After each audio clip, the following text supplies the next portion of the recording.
Assalamualaikum warahmatullahi wabarakatuh. Bismillahirrahmanirrahim. Alhamdulillahi rabbil alamin. Allahumma salli wa sallim ala ashrafil anbiya'i wal mursalin Sayyidina habibina wa syafi'ina wa dhukhrina wa maulana Muhammadin wa ala ali baitihi wa sahbihi ajma'in, amma ba'du. Rabbi syrah li sadri wa yassir li amri wahlul 'uqdatam min lisani yafqahu qawli. Rabbana zidna ilma warzuqna fahma wa 'amalan shalihan. La haula wa la quwwata illa billahil 'aliyyil 'azim. Ma'asyiral hadirin wal hadirat, bapak-bapak, ibu-ibu sekalian, jamaah salat maghrib yang dimuliakan Allah. Alhamdulillah, mari sama-sama kita bersyukur kehadiran Allah Subhanahu wa taala, dan tidak lupa mari kita perbanyak salawat kepada Rasulullah Muhammad sallallahu alaihi wasallam. Allahumma salli wa sallim wa barik alaihi wa ala alihi. Mudah-mudahan kita semua senantiasa mampu istiqamah, konsisten di atas ajaran Nabi Muhammad sallallahu alaihi wasallam. Amin ya rabbal alamin. Bapak Ibu sekalian, alhamdulillah senang sekali bisa kembali bertemu dalam kajian kita mengkaji hadis-hadis Nabi Muhammad sallallahu alaihi wasallam serta riwayat-riwayat untuk mengenal ajaran Islam langsung dari sumbernya, yaitu Nabi Muhammad sallallahu alaihi wasallam. Alhamdulillah, ini kita sudah menjelang akhir tahun Masehi, dan kalau sudah akhir tahun Masehi ini pembahasan yang paling marak dikaji orang adalah terkait masalah toleransi. Nah, toleransi agama gitu ya. Kenapa? Karena biasanya di akhir tahun ini isu yang selalu berulang-ulang terjadi, diskusi atau perdebatan yang selalu didiskusikan itu terkait masalah mengucapkan tahniah. Tahniah itu maknanya mengucapkan kata-kata selamat terhadap acara perayaan dan juga hari-hari besar agama di luar Islam. Tapi karena Natalnya sudah berlalu, kita nggak bahas masalah mengucapkan selamatnya itu ya. Yang kita bahas adalah kita mau dudukkan kembali sebenarnya konsep toleransi dalam Islam itu seperti apa. Nah, karena pembahasan toleransi ini belakangan lebih sering digarap oleh para politisi, sehingga kita ini dipaksa untuk menerima konsep toleransi ala politisi atau ala pejabat. Jadi kita mau kembali kepada ajaran Islam. Toleransi itu sebenarnya apa dalam Islam, dan kaitannya dengan umat di luar agama Islam itu seperti apa. Nah, jadi ini supaya kita punya pegangan ya. Karena selama ini kan yang banyak bicara toleransi itu kan ya para pejabat, para politisi, bahkan para artis gitu. Sehingga konsep toleransi itu jadi kabur ya. Jadi banyak orang berpegang pada prinsip toleransi ketika dia berhadapan dengan umat beragama di luar Islam, tapi konsep toleransi yang dia pegang itu bukan konsep toleransi Islam, tapi konsep toleransi ala pejabat atau ala politisi atau ala artis. Nah, jadi kita mau kembali kepada konsep toleransi yang sesuai dengan landasan Al-Quran, dan khususnya nanti karena kajian kita hadis, kita akan melacak bagaimana praktek toleransi baginda Rasulullah sallallahu alaihi wasallam dan para sahabat lewat hadis-hadis, lewat riwayat-riwayat. Baik. Tapi sebelum kita menuju kepada hadis, sebelum kita menuju kepada riwayat, seperti yang saya katakan tadi, kita perlu mendudukkan kembali apa makna toleransi itu, supaya kita punya pegangan ya. Supaya kita punya pegangan, beginilah toleransi yang harus saya praktekkan ketika saya berhadapan atau berkomunikasi atau berhubungan dengan orang-orang di luar Islam. Baik. Jadi toleransi itu sendiri sebenarnya itu dari bahasa apa itu Pak? Aslinya toleransi itu dari bahasa Inggris ya. Tolerant ya, atau tolerance. Nah, dari bahasa Inggris. Kalau kita lihat ya dari kata bahasa Inggris lah akhirnya, dari bahasa Inggris inilah akhirnya dia diserap menjadi bahasa Indonesia, dan yang berhak untuk menetapkan definisi suatu kata itu siapa? Ya para ahli bahasa. Jadi apa makna toleransi? Ya rujuklah KBBI atau Kamus Besar Bahasa Indonesia. Nah, toleransi itu diartikan dengan sikap tenggang rasa, menghormati ya orang yang berbeda keyakinannya dengan kita atau mungkin bertentangan sama sekali. Jadi kita toleransi itu maknanya kita dituntut untuk menghormati ya keyakinan yang berbeda atau mungkin bertentangan dengan apa yang kita yakini. Nah, jadi ada dua kata kunci itu. Yang pertama menghargai, yang kedua berbeda. Sehingga sering dikampanyekan bahwa toleransi itu adalah menghargai perbedaan. Nah, seperti itu ya. Ya itu yang sering Bapak Ibu dengar ya, konsep toleransi itu ya, menghargai perbedaan. Saya tidak menolak itu. Tapi ketika kata-kata toleransi agama, toleransi dan agama disandingkan, ini jadi problem. Apakah Islam mengajarkan kita toleransi agama? Apakah sama antara toleransi agama dengan toleransi umat beragama? Itu dua hal yang berbeda. Nah, itu diskusinya. Benarkah Islam mengajarkan kepada kita toleransi agama, atau justru sebaliknya Islam bukan mengajarkan toleransi agama tapi toleransi umat beragama? Ini dua hal yang berbeda. Kenapa? Karena kalau kita lacak dalam kajian-kajian Islam seperti kajian akidah, kajian fikih, kajian ya dalam masalah syariah, dalam masalah tafsir ataupun hadis, kita akan menemukan fakta bahwa dalam Islam dosa terbesar itu adalah syirik. Ya, tidak ada dosa yang lebih besar dalam pandangan, dalam perspektif Islam dibandingkan syirik. Bahkan ketika Nabi SAW menjelaskan level 7 dosa yang paling besar dalam pandangan Islam, ijtanibus sab'al mubiqat, kata Nabi, jauhi oleh kalian 7 perkara yang menghancurkan, kata Nabi. Di level pertama yang paling tinggi ya, dosa yang paling menghancurkan, yang tidak ada dosa yang lebih besar dari dia, kata Nabi SAW, asyirku billah, syirik kepada Allah Subhanahu wa ta'ala. Dan Al-Quran menjelaskan tentang buruknya syirik. Al-Quran menentang kesyirikan kepada Allah. Jamaah sekalian, pertanyaannya, selain agama Islam, yang diajarkan kepada umatnya tauhid atau syirik? Ada yang bisa jawab? Apa arti syirik itu? Syirik itu maknanya mengajarkan penyembahan kepada Allah dan kepada selain Allah.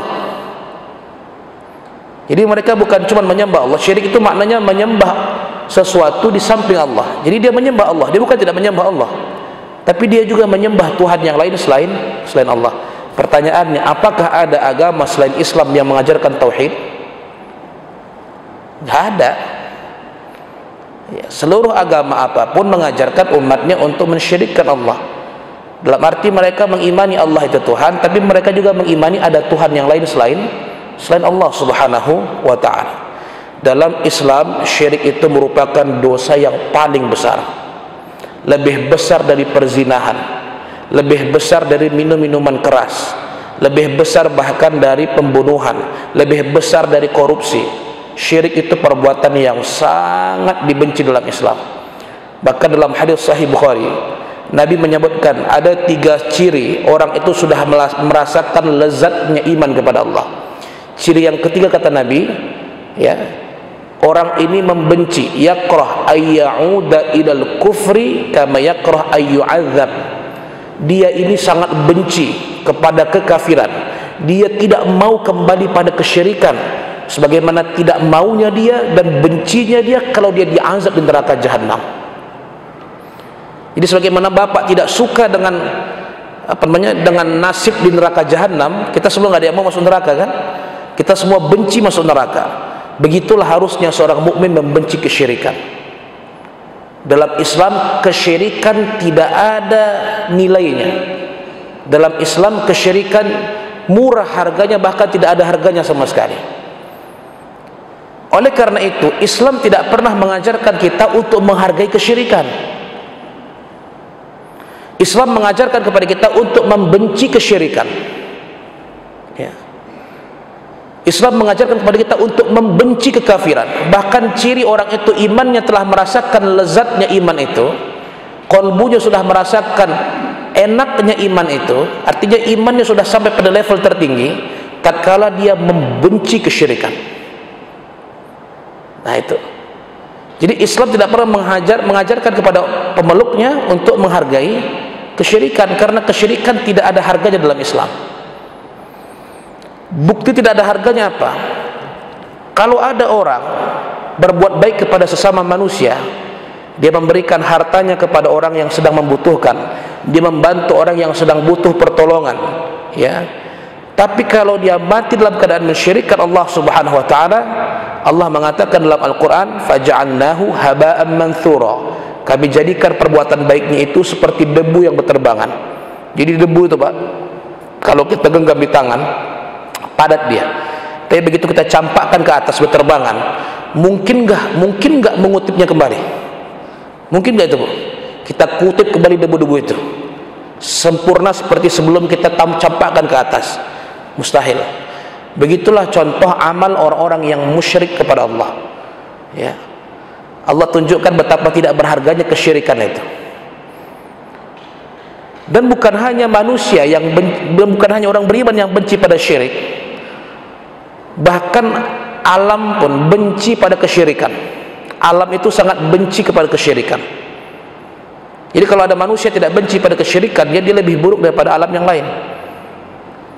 Allah ceritakan misalnya dalam surah Maryam ayat 88, ketika orang-orang Yahudi mengatakan Uzair anak Allah. Jadi orang Yahudi itu ada sekte yang meyakini bahwa Allah itu punya anak, nama anaknya adalah Uzair. Allah mengatakan dalam Al-Quran surah Maryam ayat 88, wa qalu ittakhadar rahmanu walada.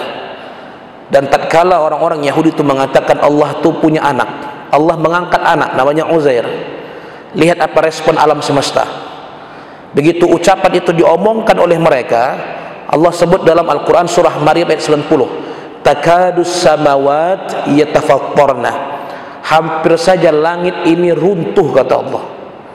Langit itu maknanya kata para ulama tafsir benda-benda langit seperti bintang, planet, ya, kemudian batu-batu asteroid, meteor dan sebagainya, hampir saja turun jatuh menghunjam bumi untuk mematikan orang-orang yang berani mengatakan Allah punya anak.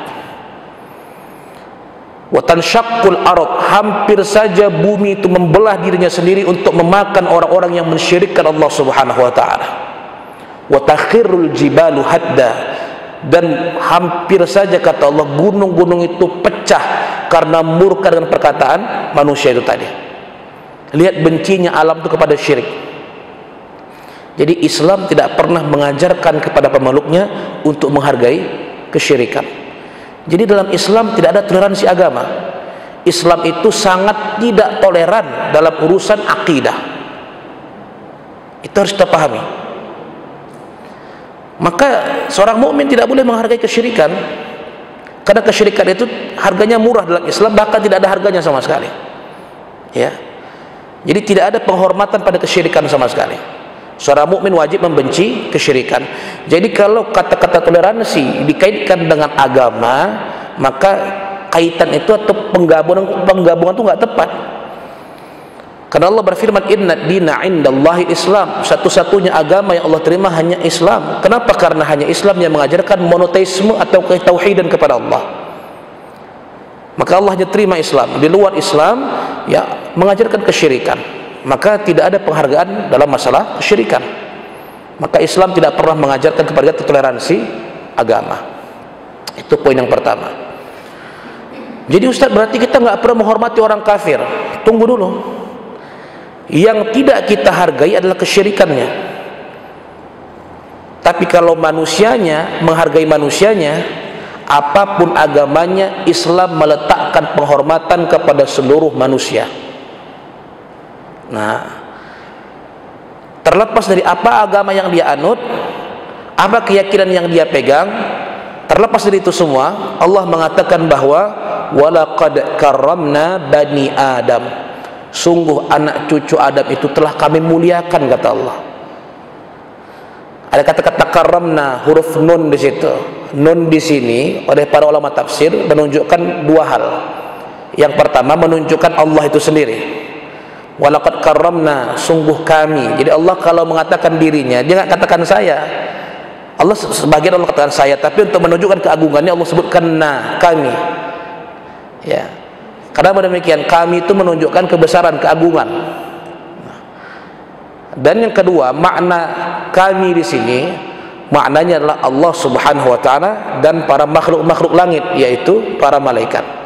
Nah, jadi walaqad karramna bani Adam, sungguh bani Adam atau anak cucu Adam itu telah kami muliakan.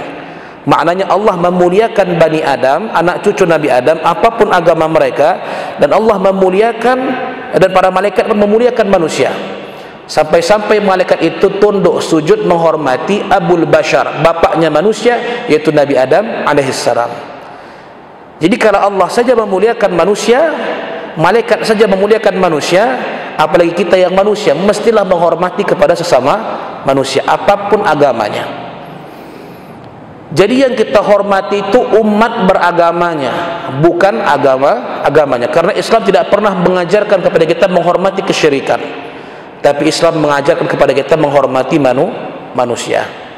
Nah, dan penghormatan itu jamaah sekalian, masya Allah, jangan ditanyakan. Islam menunjukkan betapa tinggi penghormatannya kepada manusia apapun agamanya, apapun agamanya.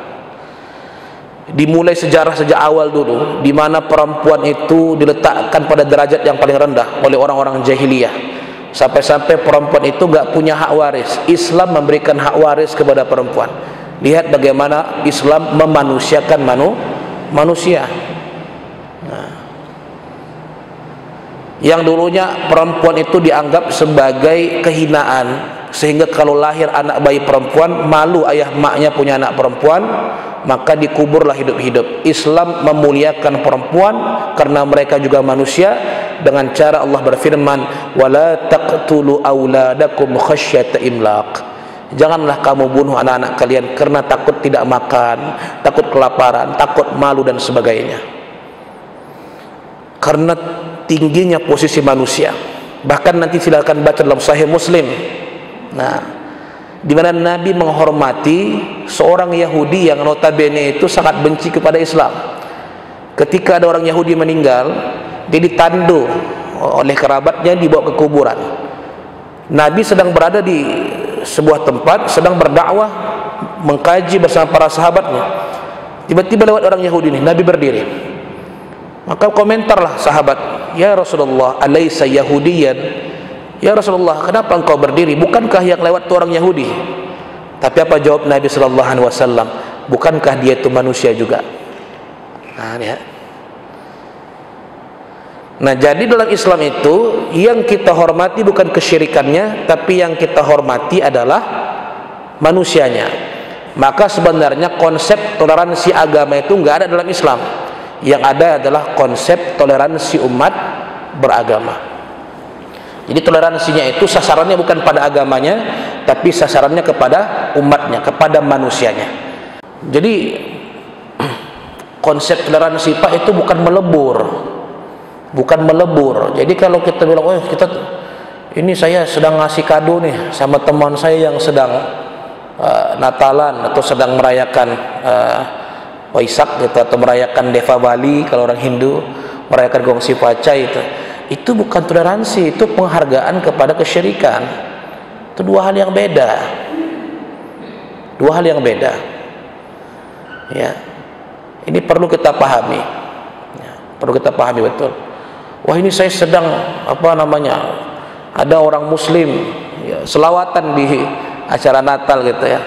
Pernah dapat tengok videonya kan? Ini baca salatullah salamullah di perayaan agama orang lain, di mana orang lain sedang beribadah, mereka datang ke sana bawa marawis, bawa bawa nasyid la haula wala quwata illa billah.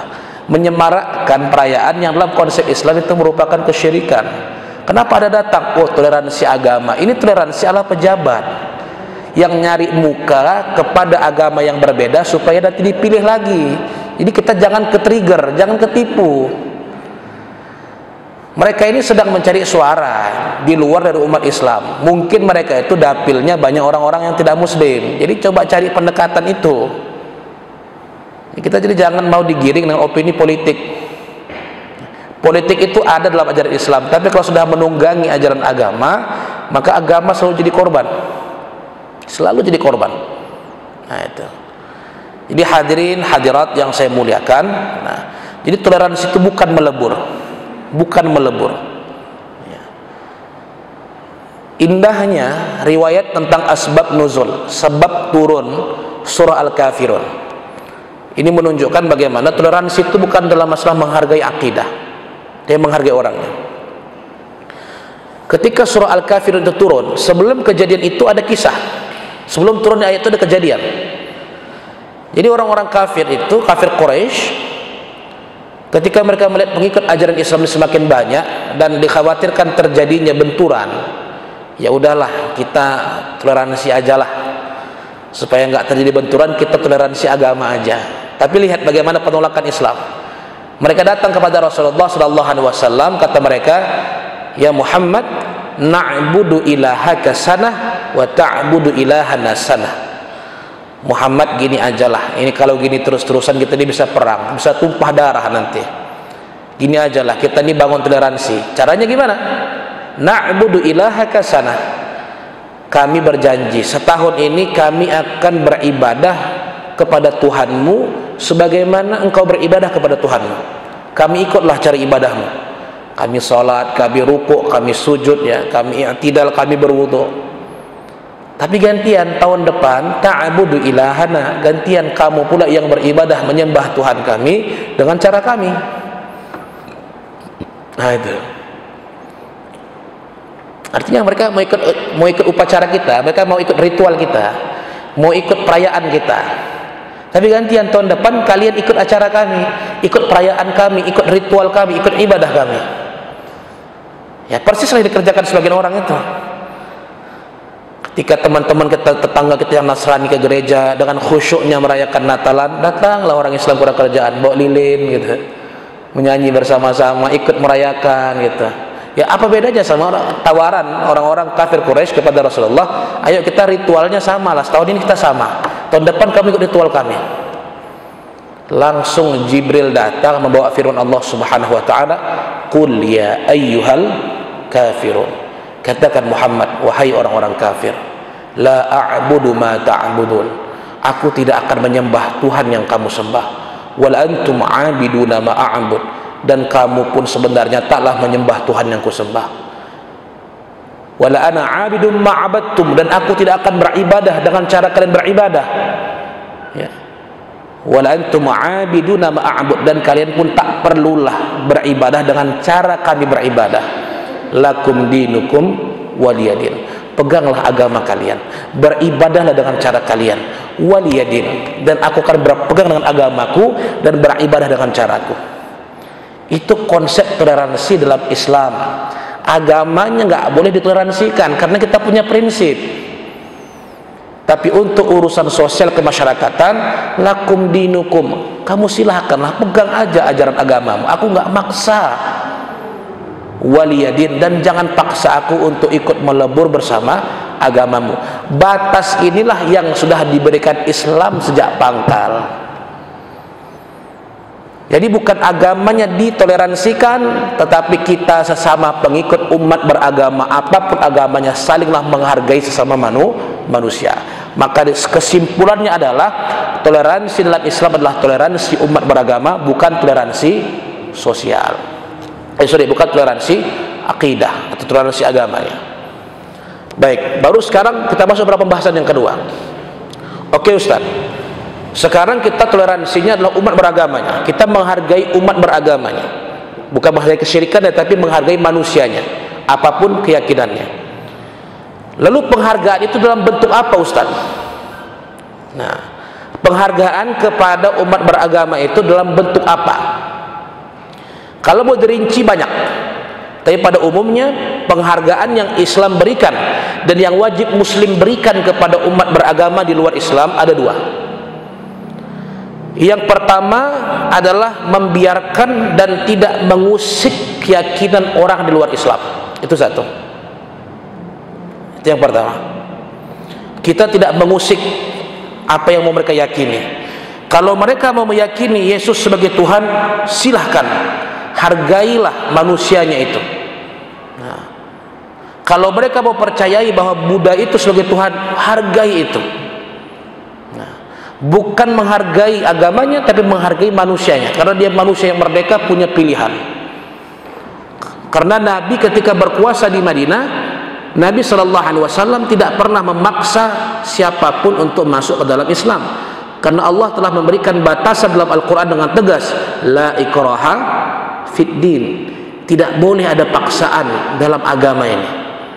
Ya, walaupun kita punya kekuatan, walaupun mungkin kita punya negara, kita punya senjata, punya kekuatan yang besar baik secara politik maupun secara persenjataan, la ikraha fid din, tidak boleh kita memaksa orang untuk masuk dalam agama Islam ini.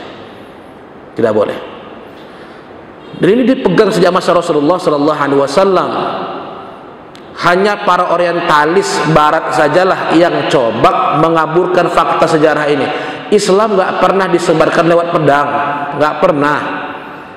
Lo langsung tuh perang-perang yang di zaman Rasul itu apa, Ustaz? Ya silahkan bacalah buku-buku sejarahnya. Kenapa bisa terjadi perang? Orang Islam baik-baik di Madinah diganggu. Lah kita ini Pak di Indonesia, kalau diganggu orang lah, misalnya datanglah Jepang mau ganggu kita, dia bawa senjatanya, dia bawa tanknya, dia bawa tembaknya gitu. Apa kita buat? Oh Jepang saudaraku, tembakilah kami, tolong sampai mati, begitu? Ya enggak, Islam juga bukan agama bodoh, agama pasif. Orang tembaknya kita tahan, kalau ditahan juga masih nembak, tembak balik. Dan itu bukan, nggak perlu agama untuk paham itu, hanya perlu punya akal. Kecuali anda itu beragama nggak pakai akal, ya baru ya silahkan tembak kami, tembak dada kanan kasih dada kiri. Itu bodoh namanya, bukan sabar itu. Nah,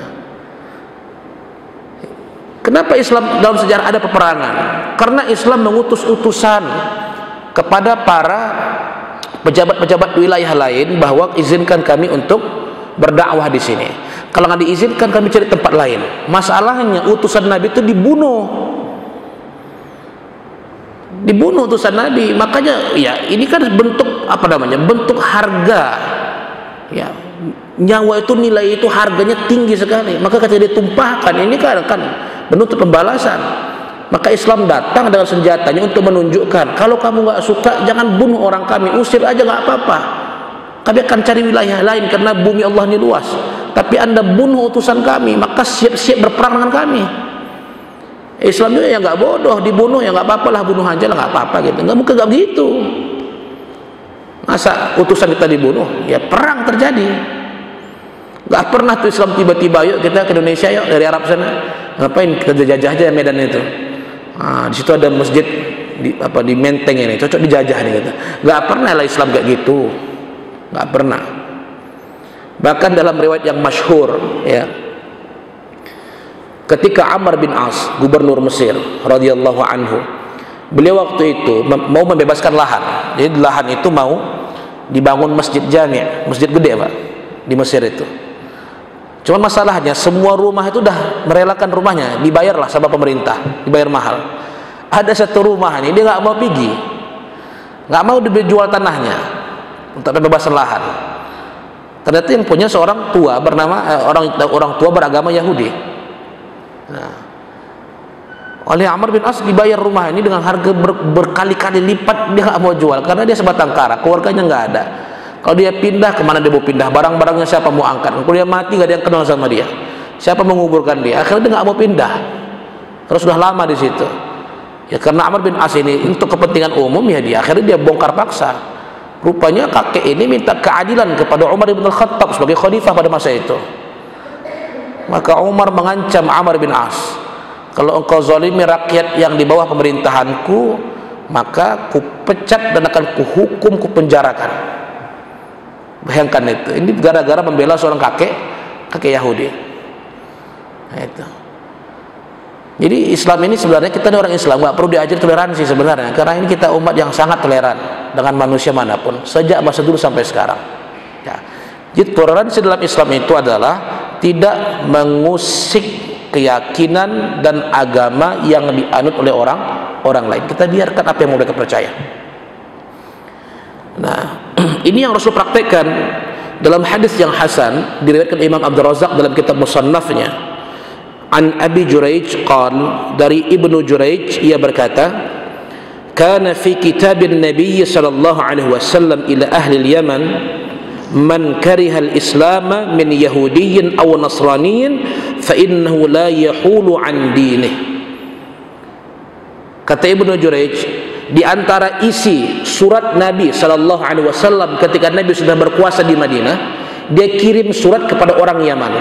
Karena Yaman itu pada saat itu sudah di bawah pemerintahan baginda Rasulullah sallallahu alaihi wasallam. Dia kirim surat kepada orang-orang Yaman. Di antara isinya kata Nabi sallallahu alaihi wasallam dalam surat itu, man karihal Islam min Yahudiyyin aw Nasraniyyin.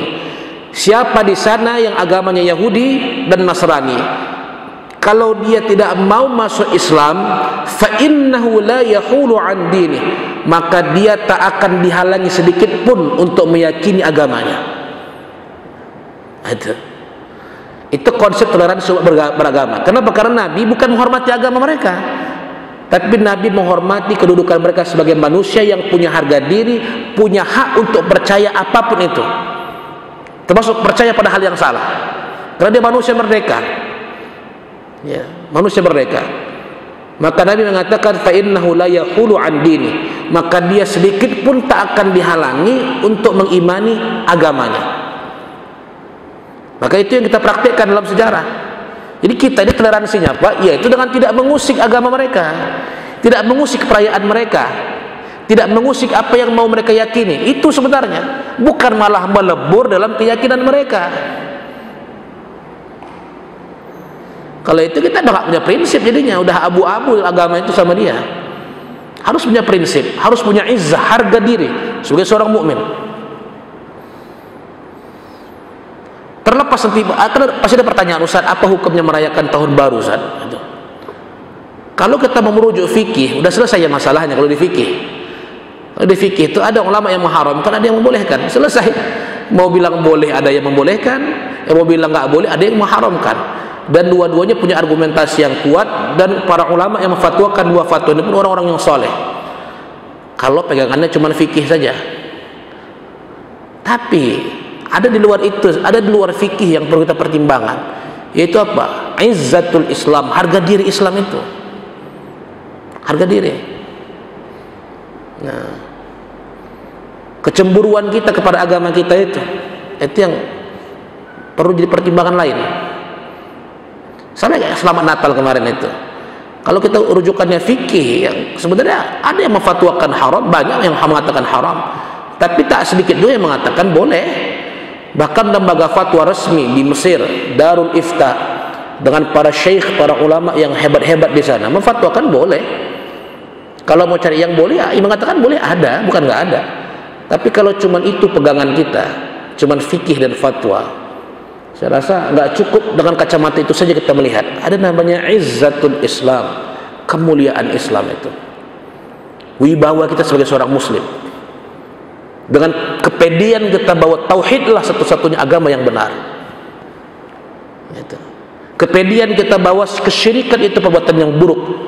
Itu yang berkurang. Kalau masalah hukumnya sudah selesai itu. Mau sekeras apapun ustadz bapak ibu mengatakan haram, haram, haram, yang membolehkan ada. Yang membolehkan ada, bukan nggak ada. Ya, jadi itu kalau fikih sudah selesai masalah itu. Tapi izzah, kemuliaan kita sebagai seorang muslim itu harus dijaga, wibawa kita sebagai seorang muslim. Nah itu. Jadi yang pertama, Islam mengajarkan pada kita toleransi umat beragama dengan cara tidak menghalang orang untuk meyakini apa yang mau dia yakini. Dan yang kedua, ya, bagaimana cara kita menghormati umat beragama itu? Dengan cara berbuat baik sebagaimana kita berbuat baik kepada mukmin, kepada muslim yang lain. Allah berfirman dalam Al-Quran, surah Al-Mumtahanah ayat 10. Ini pegang ayat ini. la yanhaakumullahu 'anil ladzina lam yuqatilukum fid din wa lam yukhrijukum min diyarikum an tabarruhum wa tuqsitu ilaihim.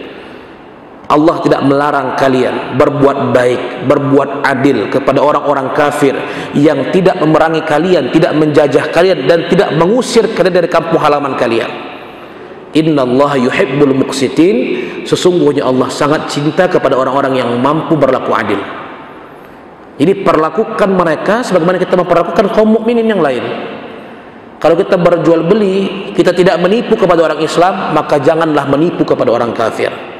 Kalau kita seorang bos punya karyawan yang muslim dengan yang kafir, sebagaimana kita berlaku baik kepada yang muslim, berlaku baik jugalah pada yang kafir. Nah, kalau kita punya seorang teman yang muslim dan kafir, sebagaimana kita berteman berlaku baik kepada teman yang muslim, berlaku baiklah kepada yang kafir. Kalau kita seorang hakim punya terdakwa, di depan kita ada orang Islam atau orang kafir, menangkan yang benar, bukan menangkan yang seakidah. Jadi sebagaimana kita perlakukan orang mukmin, begitulah kita memperlakukan orang-orang yang tidak mukmin. Sebagaimana kita memperlakukan orang-orang muslim, begitu juga kita memperlakukan orang-orang yang tidak muslim. Bahkan Nabi dan para sahabat dalam banyak kesempatan mendoakan orang-orang kafir. Dalam banyak kesempatan. Hebatnya dalam hadis riwayat Imam Abu Syaibah, hadisnya Hasan. Jadi ada seorang Yahudi datang kepada Rasulullah di Madinah. Ya, apa kata dia? Ya, Udu Allah li Muhammad, doakanlah aku kepada Tuhanmu. Nah, kadang-kadang ada juga teman-teman kita begitu juga ada, Pak. Ya, Bang, doakanlah aku, Bang, katanya. Padahal dia bukan muslim. Dia tahu kalau saya berdoa pasti bukan kepada Tuhan dia, kan? Kalau dia meyakini Yesus sebagai Tuhan, saya meyakini hanya Allah sebagai Tuhan. Tapi kadang-kadang namanya berkawan gitu. Bang, teman saya kan pendeta pun ada, bukan nggak ada. Bahkan saya pernah sekamar dengan seorang pendeta ketika latsar, ketika diklat. Nah, jadi dia WA saya, Bang, doakanlah aku, Bang. Ada nih hajatku, Bang, aku mau kawin, Bang, katanya. Minta doa ada sama saya. Dan ini bukan masalah keyakinan dia, sudah masalah sosialnya ini. Nah, jadi Nabi pun begitu. Ada orang Yahudi datang, Muhammad, doakanlah aku, katanya. Doakanlah aku. Apa jawab Nabi sallallahu alaihi wasallam? Qal katsarallahu malak wa waladak wa ashahha jismak wa atala umrak. Kata Nabi sallallahu alaihi wasallam, semoga Allah membanyakkan hartamu, semoga Allah membanyakkan anak keturunanmu, semoga Allah menyehatkan tubuhmu, dan semoga Allah memanjangkan umurmu. Bolehkah mendoakan orang kafir? Jawabannya boleh kalau orang itu masih hidup. Jadi kalau bapak ibu punya orang tua yang belum muslim, apakah boleh mendoakannya? Boleh. Yang paling utama mendoakan hidayah. Yang kedua, boleh mendoakan dunianya, kesehatannya kah, atau Allah berikan dalam hartanya itu harta yang banyak, Allah sehatkan tubuhnya, boleh mendoakan itu. Yang tidak boleh kalau mereka sudah tiada, itu yang nggak boleh, karena larangannya jelas dalam Al-Quran. Kalau masih hidup boleh. Sebagaimana kita boleh mendoakan orang mukmin, boleh pula mendoakan orang kafir, karena Allah tak melarang kita berbuat baik kepada orang-orang kafir. Nah, jadi kenapa demikian, Ustaz? Ya memang demikian, Islam mengajarkan kepada kita menghormati manusia itu, apapun agamanya. Yang tidak boleh kita hormati kesyirikannya, sampai nyawa ini diambil kembali oleh Allah, sampai tubuh berkalung tanah, syirik tetap merupakan perkara yang wajib dibenci seorang mukmin. Tidak ada toleransi di sana. Tapi kepada manusia, jangan ajarkan orang Islam untuk bertoleransi, karena tidak ada agama yang paling menjunjung kemanusiaan dalam sejarah. Di saat semua agama diam, perempuan tak diberikan apapun, hewan-hewan disakiti secara zalim, Islam datang membela seluruh kezaliman itu.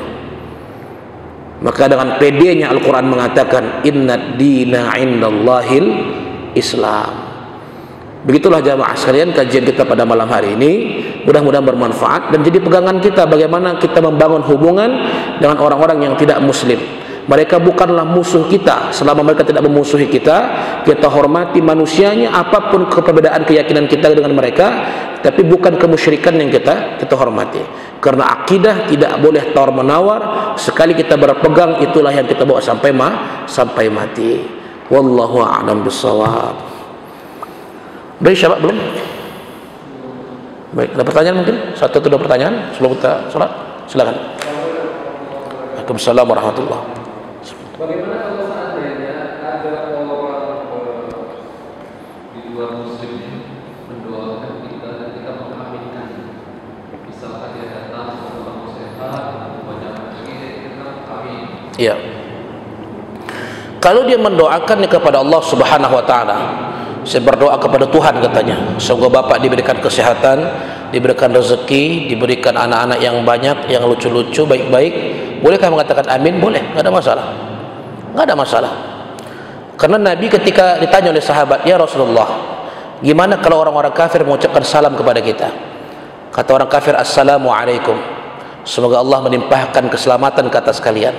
Maka kata Nabi, jawablah, "Waalaikum," kepada kalian juga. Nah, itu.